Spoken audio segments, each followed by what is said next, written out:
Mastering Trading Stress, Ari Kiev. Most traders do not break because their analysis is wrong.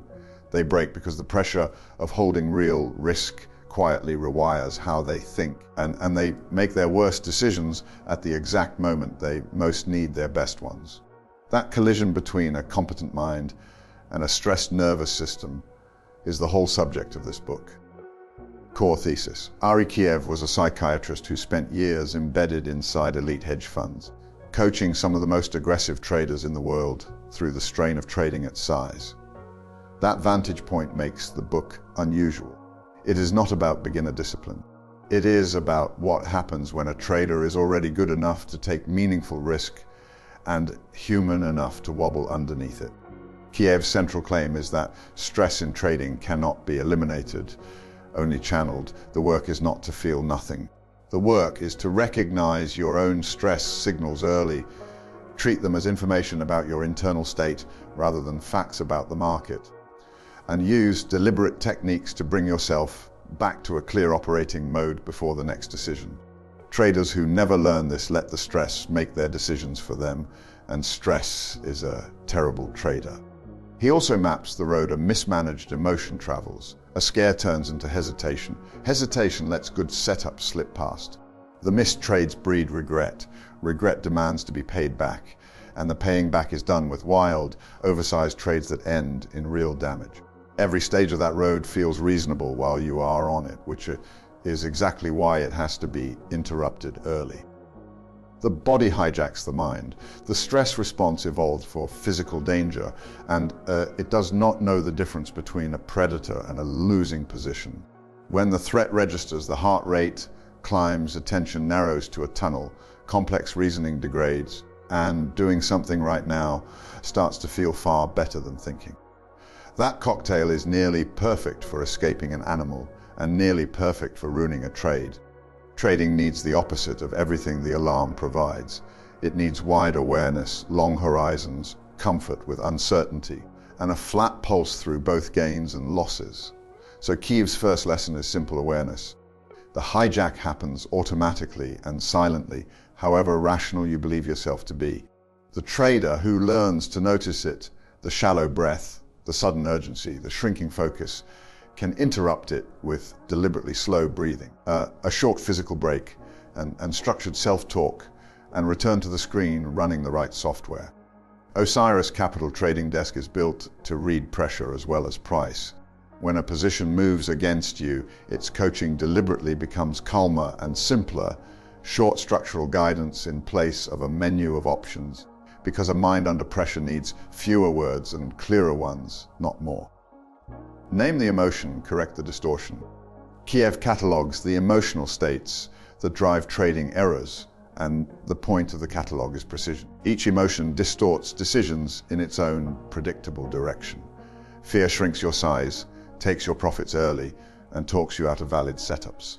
Greed swells your size, holds through targets, and goes deaf to exit signals. Guilt over past mistakes produces either paralysis or the urge to undo the past with one big trade.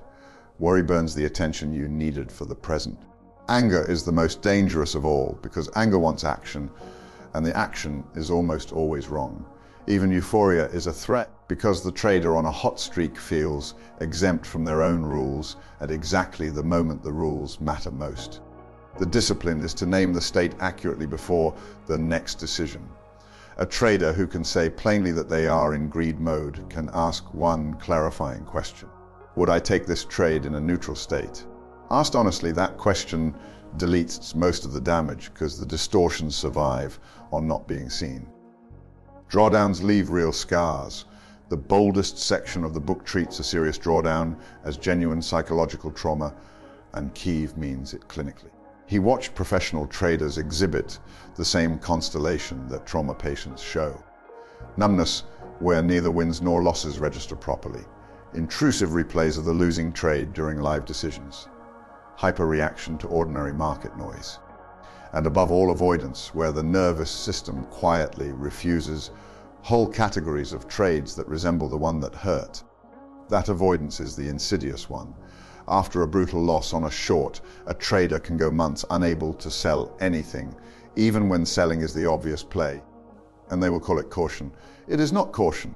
It is a conditioned scar, and it costs them half the market. Kiev's recovery path follows the clinical shape.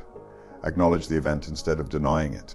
Review it in detail, calmly, until it becomes one normal sample from a probability distribution rather than a private catastrophe. Then re-engage the avoided territory in deliberately small size, letting the fear discharge through repetitions that no longer hurt, until the full playing field is available again. Perfectionism is fear wearing a suit. Kiev has a sharp eye for the intelligent trader who only wants the perfect trade. They call it selectivity, and it looks like professionalism, but he identifies it as fear in disguise. What the perfectionist actually wants is certainty, because acting under uncertainty is uncomfortable, and the hunt for the flawless setup is an elegant way to avoid that discomfort. The cost is steep. Dozens of perfectly good trades go past unclaimed, and when the perfect one finally arrives, it gets oversized to make up for all the waiting, so an ordinary loss lands like a disaster. His cure is to move the definition of success off the outcome and onto the process. Grade yourself on whether you executed your method, not on whether this particular trade paid. Done that way, a well-executed loser counts as good work and a lucky, sloppy winner counts as a failure, which is exactly the posture that compounds over hundreds of trades. This is precisely how Osiris desk grades. A trade can earn top marks and lose money, or bank a profit and fail its grade, because the scorecard reads the process, the context, the entry, the management and the exit, and never the P and L alone. The perfectionist's anxiety has nowhere to attach, because the only thing being judged is the part you control. Size is a statement of identity. One of Kiev's most original observations is that position size is never just arithmetic. It is a statement about who the trader believes they are. Sizing up says, I am someone who can carry this. Sizing down says the opposite, which means the size that feels right is the size that matches your current self-image, and the self-image is often wrong in both directions.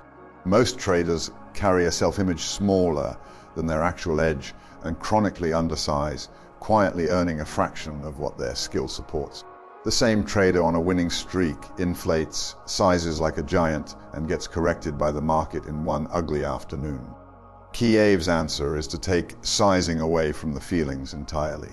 Pre-commit to a sizing protocol in a neutral state, follow it mechanically whatever today's mood says, and change it only by deliberate decision, never as a reflex to the last few results. The feelings can come along for the ride, but they do not get to touch the dial. The zone of productive discomfort. The book then pushes back in the other direction, because pure defense is its own failure. The trader who only tries not to lose never grows. Kiev insists that elite performance lives in a zone of deliberate stretch, where the size or the ambition is large enough to feel uncomfortable, but still small enough to stay functional. The skill is telling the two kinds of discomfort apart. Productive stretch feels alert, focused, and slightly tense, and it sharpens the work. Destructive distress feels scattered and panicked, and it dissolves the work. The first is to be sought out on purpose. The second is a signal to cut exposure immediately and recover. The journal is a mirror. The most universally useful tool in the book is the journal, kept not as bookkeeping, but as structured self-observation.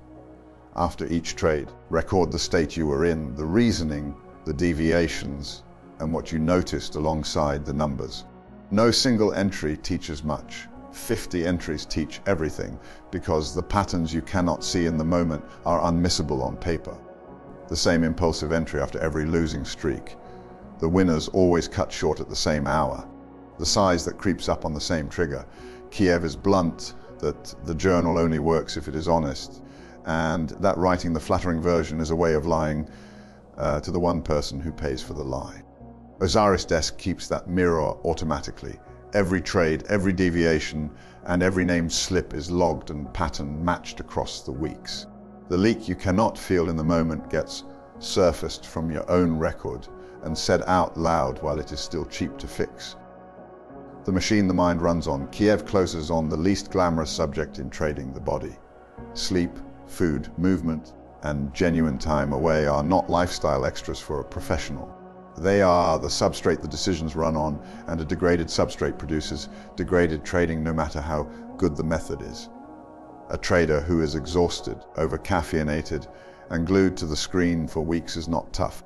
They are running expensive equipment into the ground. The routines he prescribes a real close to each day, a real reset each week. Are maintenance for the only machine the trader cannot replace. Bottom line, read this book once trading starts to matter, when the size is real and the losses leave marks. Where other books tell you what to believe about markets, Kiev tells you what to do when your own nervous system stops cooperating with those beliefs. The stress cascade, the trauma pattern after drawdowns, the perfectionist trap, and the identity hiding inside position size are all things almost every serious trader eventually meets. Kiev hands you the clinical map before you need it. Few things matter more once real money is on the line than whether wisdom like this actually survives the pressure of the moment. That daily proof is exactly the job Osiris Desk was designed for, an advanced platform for trader development and disciplined trade management, and the flagship of Osiris Capital. Osiris Desk keeps this very book close through every session because none of it was ever meant to stay on the page. It watches the trader as closely as it watches the tape, calms its coaching as the pressure rises, and holds up the mirror of every trade you take until composure under fire is simply how you trade.